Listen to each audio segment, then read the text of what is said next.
జై శ్రీమన్నారాయణ. సుదర్శనవాణి పరిపూర్ణ వాస్తుకు స్వాగతం.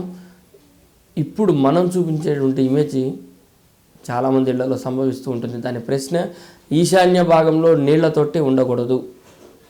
అందరికి అనుమానం వస్తుంది, ఇదేమిటి అందరూ ఉండాలి, ఈశాన్యం నీళ్ళు ఉంటే మంచిది, ఈయన ఉండకూడదు అంటున్నాడు అంటే ఇక్కడ మీరు ఇమేజ్ చూడాలి, తప్పకుండా చూడాలి. చూడండి, మనం ఆ ఇమేజ్ తీసుకున్నట్లయితే ఈశాన్యం నీళ్ల తొట్టి పెట్టాలి అని చెప్పి అన్నారంట. ఇతనికి అవగాహన లేకుండా ఓనరు నీళ్ల తొట్టి పెట్టాడు. ఎక్కడ పెట్టాడు? ఇంటికి ఈశాన్య భాగం ఏదైతే ఉంటుందో ఆ భాగాన్ని కట్ చేసి అక్కడ ఓపెన్ చేసి ఎలివేట్ చేసి కింద భాగంలో ఒక తొట్టిని ఆ మూల ఆనించాడు. బరువుగా కట్టేశాడు సిమెంట్తో.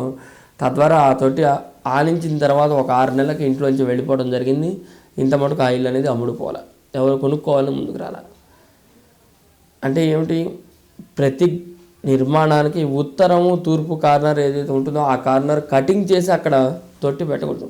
నీకు అంతగా పెట్టుకోవాలనుకుంటే పూర్తిగా ఈశాన్య భాగంలో మనం లేదా ఆ మూల భాగంలో తొట్టిని విడిగా పెట్టుకొని కాళ్ళు కడుక్కోవడానికి వాడుకోవచ్చు. కానీ ఈ విధంగా గృహానికి ఈశాన్యంలో ఆనించి బరువుగా ఆ తొట్టి అనేది ఆ విధంగా పెట్టడం మంచిది కదా. అక్కడ ఇమేజ్ మనం చూసే ఉన్నాం.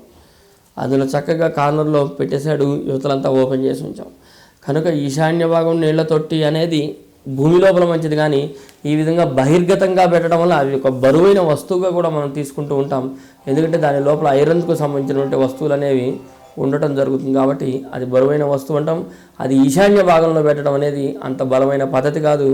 దాన్ని వీలైనంతగా తొలగించుకోవడమో లేదంటే ఆ రూమ్ని సపరేట్ చేయడమో, ఇంకా అక్కడ ఉండేటువంటి స్థితిగతిని బట్టి మనం సలహా అనేది ఇవ్వగలుగుతాం. కాబట్టి ఎవరైనా నిర్మాణం చేసుకునే వాళ్ళు ఈ విధంగా ఏర్పాటు చేస్తామంటే దానిని ఇమీడియట్గా ఆలోచించకుండా తొలగించడం అనేది మనకు మంచి అభివృద్ధిని తీసుకొచ్చే విధంగా తీసుకోవచ్చు. జై శ్రీమన్నారాయణ.